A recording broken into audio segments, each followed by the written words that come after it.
नगे च सुरेन्द्रे च कौशिके पाद संस्पृशि निर्विशेष मनस्काय श्री वीरस्वामिने नमः। उत्तरध्ययनानि आगम में कहा गया है, इमं शरीरम अनित्यम असुई संभवम असासया वासमीणम दुख केशान भायणम। आत्मा और शरीर, इन दोनों का साहचर्य भी चलता है। जैन तत्व विद्या में, जैन वाङ्मय में 5 शरीर बताए गए हैं, औदारिक, वैक्रिय, आहारक, तेजस, कारमण। इनमें से कारमण शरीर तो सूक्ष्मतर है और आत्मा से इतना सम्मिश्रित है और इतना सहचर है कि अगले जन्म में भी साथ जाता है। औदारिक शरीर अगले जन्म में साथ नहीं जाता है, परंतु कारमण शरीर अगले जन्म, फिर अगले जन्म, फिर अगले जन्म यह साथ रहता है। तेजस शरीर भी सूक्ष्म शरीर है, वह भी साथ रहने वाला है। तो 3 आगे जाते हैं, अगले जन्म में 3 साथ में जाते हैं। आत्मा, तेजस शरीर और कारमण शरीर, ये तीनों साथ रहते हैं, साथ जाते हैं। हाँ, मोक्ष में जब जाना होता है, मोक्ष में कारमण शरीर का सह अवस्थान यों नहीं रहता। प्रथम समय में 4 अघाती कर्मों का क्षय हो जाता है। यह सिद्धांत या बात है कि 4 अघाती कर्मों का विलय प्रथम समय के सिद्ध, वे 4 कर्मों के अंश को भी खपाते हैं। झीणी चर्चा में जयाचार्य ने जो वर्णन किया है, और झीणी चर्चा जैसा ग्रंथ तात्विक ज्ञान के लिए, झीणी चर्चा ग्रंथ अच्छा महत्वपूर्ण है। कोई याद कर ले फिर तो बहुत ही विशेष बात है कि झीणी चर्चा को याद कर लिया है। तात्विक बातों की दृष्टि से और हमारे धर्म संघ की तात्विक मान्यताओं की दृष्टि से झीणी चर्चा का अपना महत्व प्रतीत हो रहा है। और ये कई गीतिकाएँ तो जो गुणस्थान 3 गुंठाना अमर कयाचरी, कोई याद भी की है। कोई गीत संभवतः एक तो 3 गुंठाना अमर कयाचरी। इस गीत में जो एक बात है, प्रथम समय ना सिद्ध 4 कर्माना अंश खपावे रे। प्रथम समय ना सिद्ध 4 कर्माना अंश खपावे रे। चौथे ठाणे बुद्धिवंत न्याय मिलावे रे। चर्चा धारो रे, चर्चा धारो रे। सिख सुगुण सयाना वारु न्याय विचारो रे। चर्चा धारो। तो यह तात्विक बात है कि 4 अघाती कर्मों को सिद्ध की प्रथम समय की स्थिति अवस्था में वे क्षीण होते हैं। तो यानी कार्बन शरीर वो सिद्धों के साथ यूँ नहीं रहता है। प्रथम समय की बात छोड़ दें, वहाँ क्षय होता है, वहाँ शुद्ध आत्मा है। पर संसारी अवस्था में तो कार्बन शरीर साथ रहता है, परंतु ये औदारिक शरीर है, ये स्थूल शरीर है। वैक्रिय शरीर भी यूँ स्थूल है। ये संसारी जीवों में जो स्थूल शरीरों में या तो औदारिक या यह वैक्रिय, और आहारक शरीर तो किसी किसी साधु के पास वो आहारक लब्धि हो तो कदाचित मान लो उसकी उत्पत्ति होती है। मोटा मोटी हमेशा ये साथ रहने वाला शरीर नहीं है, ये तो कदाचित शरीर मान ले। 5 शरीरों में संभवतः सबसे कम रहने वाला ये आहारक शरीर है। वैक्रिय भी हमेशा रहता है, औदारिक शरीर हमेशा दुनिया में मिलता है। तेजस कार्बन तो है ही, बाकी आहारक शरीर तो किसी किसी साधु के पास, वो भी कभी कभी कोई प्रयोग करे तो करे। तो आहारक शरीर तो कदाचित शरीर माना जा सकता है संभवतः। हमारे साथ है वह औदारिक शरीर है, स्थूल शरीर के रूप में। तो इस शरीर की प्रकृति क्या है? आगमकार ने मानो इस शरीर के स्वरूप को, इस शरीर की स्थिति को चित्रित किया है, वर्णित किया है। पहली बात बताई, इमं शरीरम अनित्यम, यह शरीर अनित्य है। अनित्य अनुप्रेक्षा का प्रयोग करना हो, प्रेक्षा ध्यान पद्धति में भी जो प्रक्रिया है अनित्य अनुप्रेक्षा की, इमं शरीरम अनित्यम, यह शरीर अनित्य है, यह स्थायी नहीं है।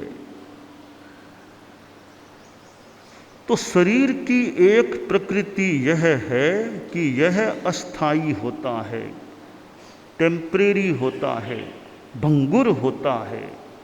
पुब्बिंग वा पच्छा वा, यह शरीर भेउर धम्मम विध्वंसन धम्मम, पुब्बिंग वा पच्छा वा, पहले पश्चात कभी न कभी यह छूटने वाला होता है। यह विनाश धर्मा है, विध्वंस धर्मा है। यह इस शरीर की प्रकृति है, स्थिति है। दूसरी बात बताई अशुइम, कि यह औदारिक शरीर अशुचि है, अपवित्र है। हम बाहर की गंदगी से तो मान लो थोड़ा दुराव कर लें, तो भीतर में गंदगी पड़ी है, उससे दुराव कैसे हो? वो भीतर की चीज़ बाहर आ गई तब तो थोड़ी यूँ दुरावरे गंदगी गंदगी गंदगी है, भीतर में पड़ी है तो हमें कोई परवाह नहीं है, पड़ी है भीतर में। तो यह शरीर अशुचि है। कितनी हम जिसको गंदगी बोलते हैं, हालांकि पुद्गल हैं, कोई गंदगी बोल दे, कोई किसी को बढ़िया बोल दे, हैं सभी पुद्गल। तो पुद्गलों के प्रति राग द्वेष का भाव न आए, ये अच्छी बात है। और यह एक साधना की स्थिति बन सकती है कि राग द्वेष किसी से नहीं करना। तो अशुचि है। तीसरी बात बताई आगमकार ने, असूई संभवम, कि अशुचि है वो तो है, इसकी उत्पत्ति भी अशुचि से ही होती है। ये तीसरी बात बताई है।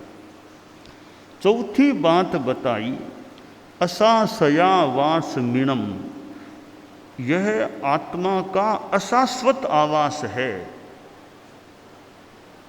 स्थायी वास यह नहीं है।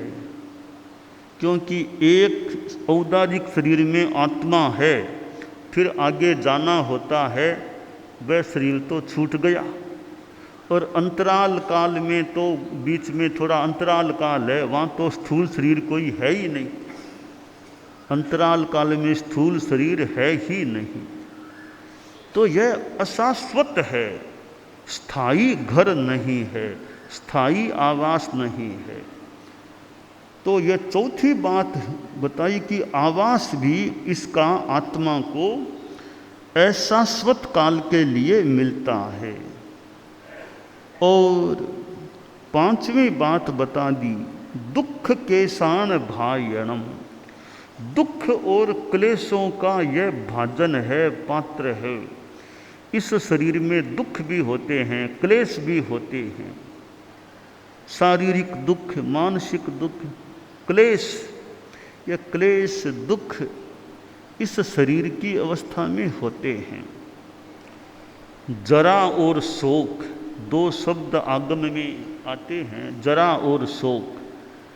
बुढ़ापा और शारीरिक सारे कष्ट हैं वो जरा है, मानसिक दुख हैं वे शोक हैं। इस शरीर में ये शारीरिक कष्ट भी आ जाते हैं और मानसिक कठिनाइयाँ भी जीवन में आ जाती हैं।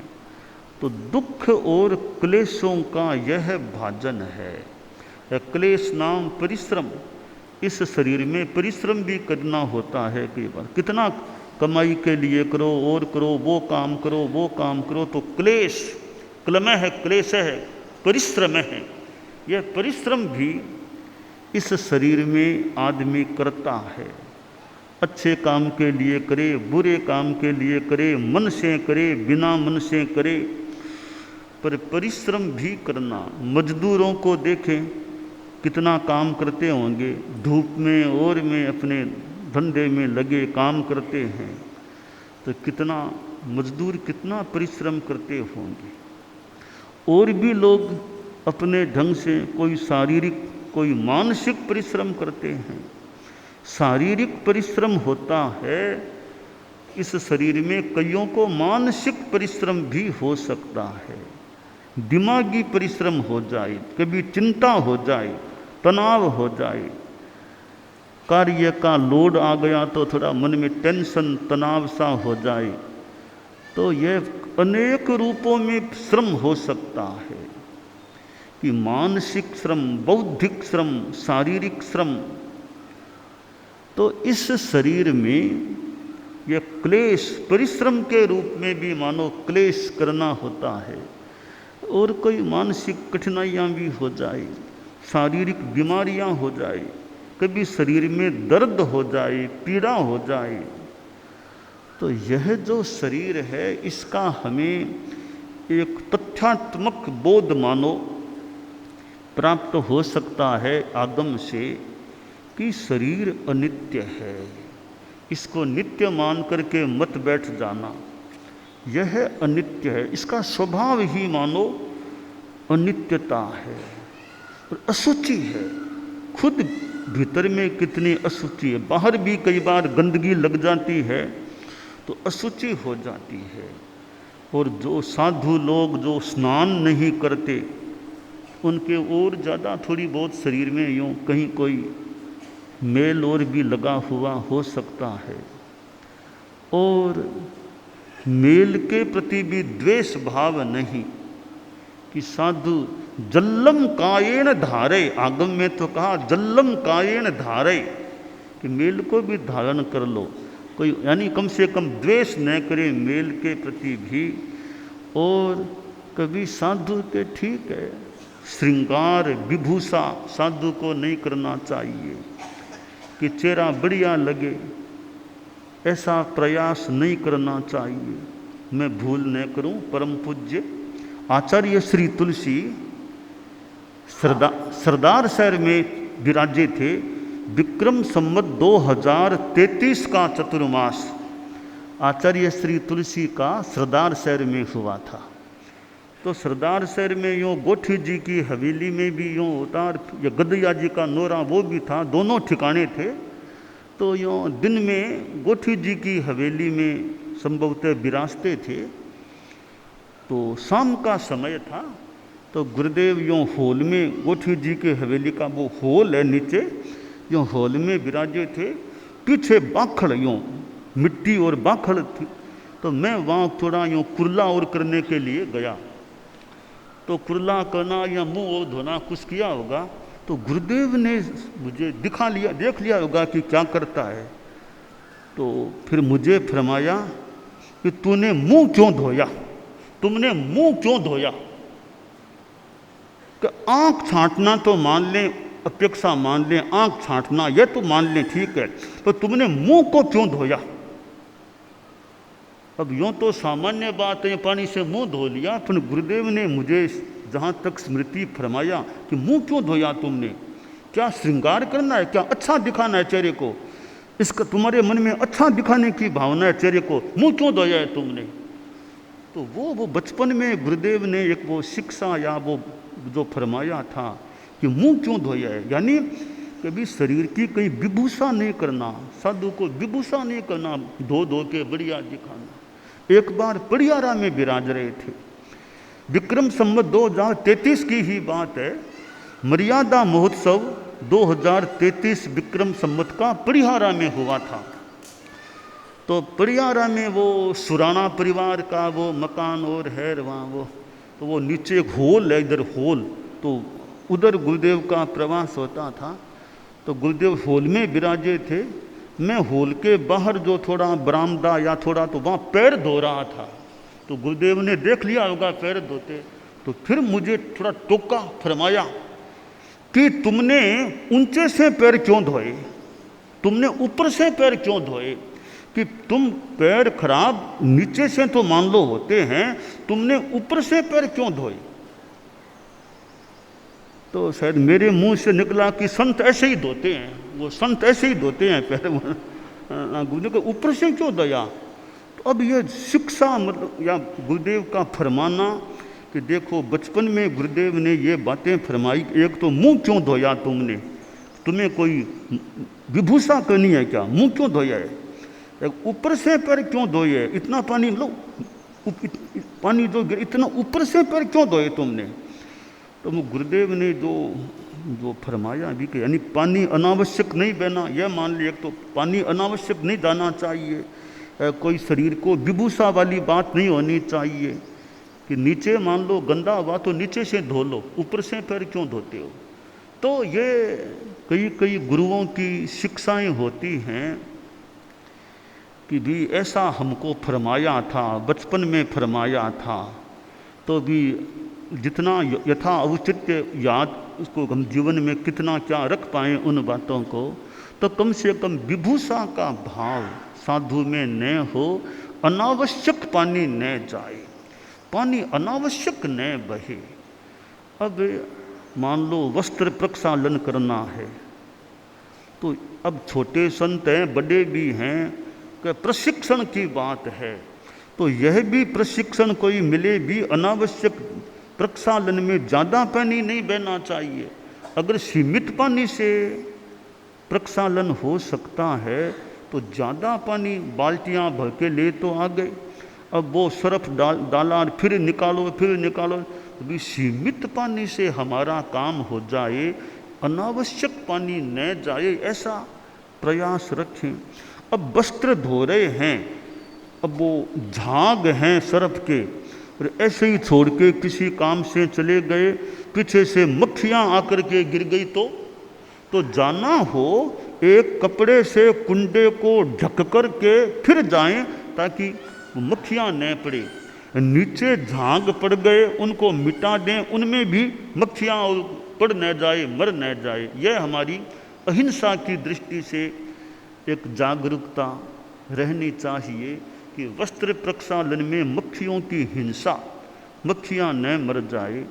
तो यह भी एक प्रशिक्षण की बात है कि पानी का संयम हम जितना कर सकें कि अनावश्यक पानी न बहे।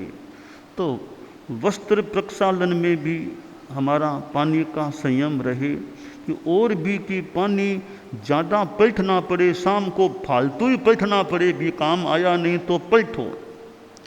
तो हो सके थोड़ा सीमित लाओ, पहले अपेक्षा पड़े तो शाम को दोबारा लेकर के आ जाओ, एक साथ ज़्यादा क्यों लाओ, फिर काम आए न आए ऐसे ही पलटना पड़े। तो भी एक बार सीमित लाओ, शाम को फिर देख लो, अब और अपेक्षा है तो आसपास में तो पानी है, दोबारा जा कर के लेके आ दो, पहले ला कर के क्यों सामा करो, पहले ज़्यादा क्यों भरें, फिर बैठना पड़े। तो इस ढंग से पानी की व्यवस्था करें कि शुद्ध यानी साफ पानी को बैठना न पड़े, आधी बाल्टी पाव बाल्टी ऐसे ही बैठना पड़े। तो पहले थोड़ा उस हिसाब से पानी की व्यवस्था करें कि ज़रूरत हो तो शाम को फिर जा कर के ले आए, एक साथ ला कर के भर दिया, काम आए न आए। तो यह जल का संयम, पानी का संयम। तो शास्त्रकार ने जो कहा है कि शरीर है यह अशुचि है, तो शरीर ठीक है, कपड़े भी साफ रहें, यह तो मान लें, गंदगी न रहे, साफ रहे। शरीर भी मान लो भी बहुत गंदगी और न रहे, मान लें, तो और ज़्यादा कोई विभूषा करने की भावना बढ़िया वो ज़्यादा। ऐसा नहीं बार बार चेहरा कांच में देखना, साधु को क्या चेहरा देखना कांच में, लोस करना हो तो मान लो देखना पड़े, या कोई तकलीफ हो तो देखना, बाकी साधु को दर्पण में चेहरा क्यों देखना, साधु को कांच में यूँ चेहरा नहीं देखना चाहिए, कैसा लग रहा है वैसा पड़ा है अपना, देखना क्या है चेहरे को, कांच में नहीं देखना, पानी में भी चेहरा नहीं देखना, प्रतिबिंब को भी पानी में भी देखने का प्रयास करने की अपेक्षा नहीं। तो यह अविभूषा का भाव कि साधु कांच का उपयोग चेहरा देखने के लिए, साधु कंगसिया रखे, कंगसिया के बालों को ठीक कर ले, अरे क्या कंगसिया रखना अपने, कोई कंगसिया बालों को रोजमर्रे में ठीक करने के लिए साधु के पास कोई कंगसिया नहीं हो, अपने बाल ठीक है, मामूली कोई हाथ से करना हो तो अपेक्ष कर लिया, बाकी बालों को यूँ कंगसिया से ठीक करना कराना वो साधु को विभूषा के रूप में ऐसी भावना नहीं होनी चाहिए। विभूषा इत्थि संसर्गी पणीय रस भोजनम नरस सत्य गवे शिष्य विषम ताल उड़म जहा। हमें जो आगम में एक मानो शिक्षा मिल सकती है कि ये चीज़ें हैं विभूषा आदि, ये तालपुट विष के समान बताई गई हैं। तो साधु विभूषा की भावना से बचने का प्रयास करे, अपना अच्छा जीवन रहे, कोई श्रृंगार विभूषा इन बाह्य आकर्षणों से बच कर के रहना चाहिए। ठीक है, कपड़े व्यवस्थित रखें, कपड़े अच्छी तरह व्यवस्थित पहने, व्यवस्थित रखें, लुंकार व्यवस्थित बिछाएं, परंतु श्रृंगार विभूषा वाली कोई चेतना हम चारित्रात्माओं में नहीं होनी चाहिए।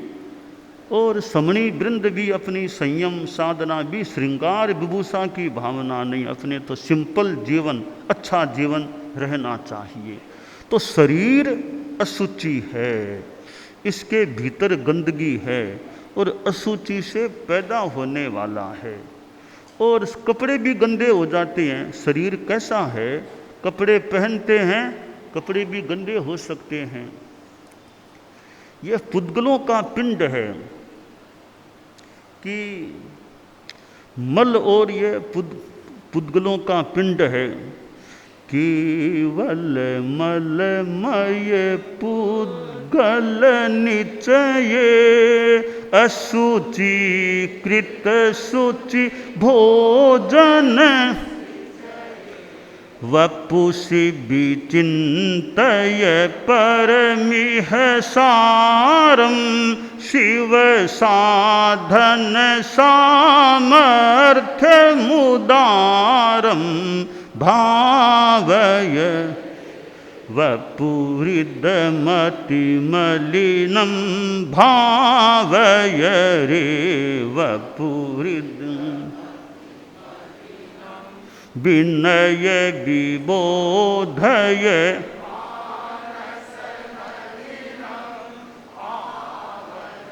मनोचिंत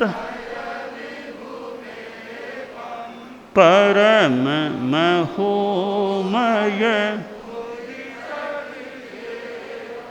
भावय रे वपुरिदमतिमलिनं भाव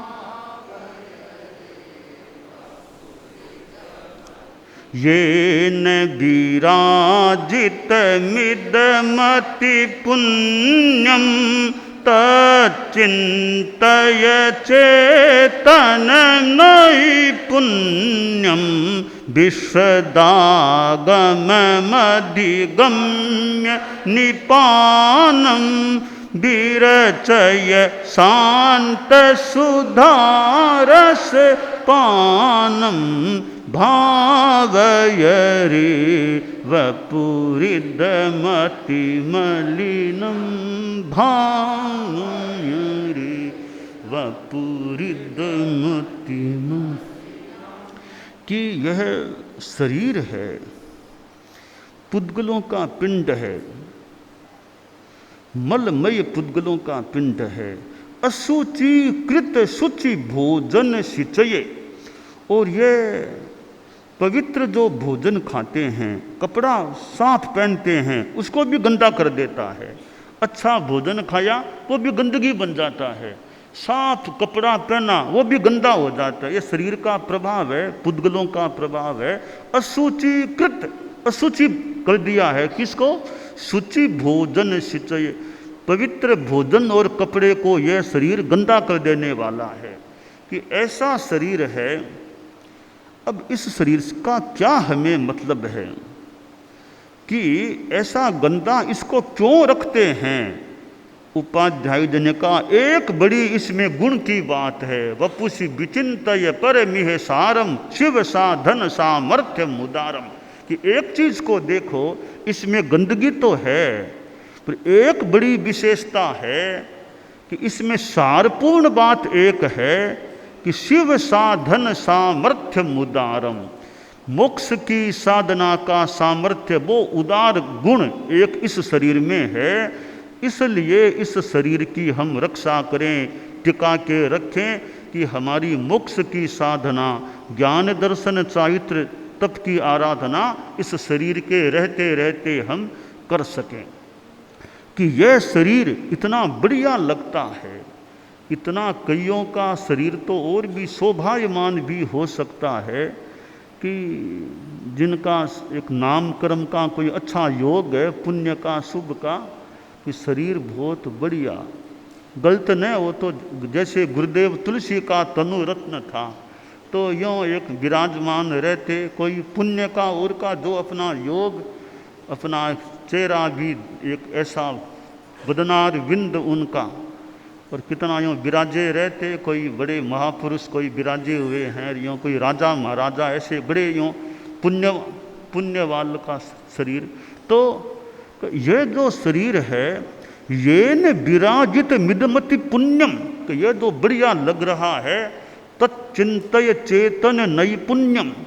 यह तो चेतना की विशेषता है। जब तक चेतना है तब तक सब ठीक है, चेतना नहीं रहे तो फिर शरीर की क्या स्थिति हो जाती है। तो यह प्रताप है तो चेतना का है, प्रभाव है चेतना का, मुख्यतया है। इतना वो शोभायमान रहता है।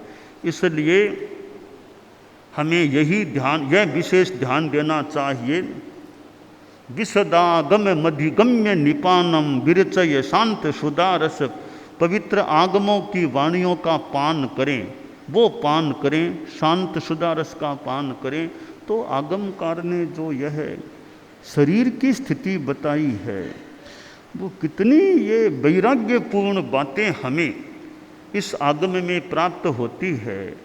कि शरीर का कितना एक सुंदर हमें मानो सावचेत या बोध दिया जा रहा है। इमं शरीरम अनित्यम, यह शरीर अनित्य है। इस अनित्य शरीर से जो हम लाभ उठा सकें वो उठाएं।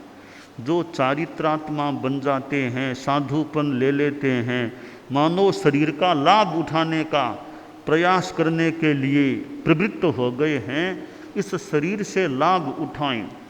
खूब तपस्या साधना करें, शरीर से लाभ उठाएं। और लाभंतरे जीवीय बूह इत्ता पच्छा परिन्नाय मलाव धंसी। आगम में ही कहा गया कि जब तक लाभ होते हैं, नए नए लाभ होते हों, तब तक शरीर को भाड़ा देते रहो, परिबृंहण करते रहो, पोषण देते रहो। भी अभी तो लाभ उठाना है शरीर का। कभी विहार करना है, यात्रा करनी है, तो शरीर को थोड़ा भाड़ा देते रहो, शरीर चलता रहे, काम होता रहे, काम होता रहे। कि यात्राएं कर, तो शरीर से तो यात्रा हो पाएगी ना, तो शरीर ठीक रहेगा। इसलिए थोड़ा शरीर को देते रहो, कि थोड़ी रोटी डालते रहो, शरीर को थोड़ी रोटी डाल दो, काम चलता रहे हमारा। तो लाभ उठाने के लिए इस शरीर को थोड़ा भाड़ा देना होता है, कि भोजन देना होता है, कि मेरा काम अच्छा चलता रहे। और यह शरीर ठीक रहता है तो हम काम कर सकते हैं, सेवा कर सकते हैं, धर्म प्रचार कर सकते हैं। और अभी तो खैर मान लो यहाँ प्रवास है, आखिर तो कभी 24 फरवरी भी तो कभी आने वाली है, कभी तो 24 फरवरी 2027 का दिन भी आने वाला है, वो भी तो कभी आएगा। तो अभी यहाँ हैं, पर यहाँ प्रवास भी अशाश्वत है, प्रवास भी अशाश्वत है, शाश्वत प्रवास नहीं है। तो ठीक है, अभी जैसा योग है, तो आखिर 24 फरवरी भी याद रहे। और 24 फरवरी तो मान लो गुरुकुलवास के लिए मान लो, औरों को तो 24 से पहले की फरवरी भी ध्यान में रखें, 24 से थोड़े पहले की फरवरी के दिनों को भी याद रहे, कि आखिर कभी वो मर्यादा महोत्सव का दिन भी आने वाला है, माघ शुक्ला सप्तमी का, फिर आगे की और की बिहार आदि की बातें भी। तो यह अशाश्वत है, तो शरीर को भाड़ा इसलिए दें कि ठीक रहे, धर्म साधना कर सकें, धर्म प्रचार कर सकें, अच्छा काम कर सकें, अपना स्वाध्याय आदि भी अच्छा कर सकें। इसलिए इस अनित्य शरीर को भी हम भोजन देते हैं, इसका ध्यान रखते हैं। तो यह शरीर जो हमें मिला है, मनुष्य शरीर मिलना कितनी बड़ी बात है। मानव का शरीर मिला है जिसमें अच्छी साधना का अवसर मिल सकता है। तो हम आगम की जो ये वाणी है, आगमकार ने जो बताया भी, शरीर अनित्य है, अशुचि है, अशुचि संभव है, अशुचि से पैदा होने वाला अशाश्वत आवास है, यह दुख और क्लेशों का भाजन है। तो ऐसे शरीर का भी हम सदुपयोग करें, लाभ उठाएं और आत्म कल्याण की साधना में निरत रहने का प्रयास करें, यह काम्य है।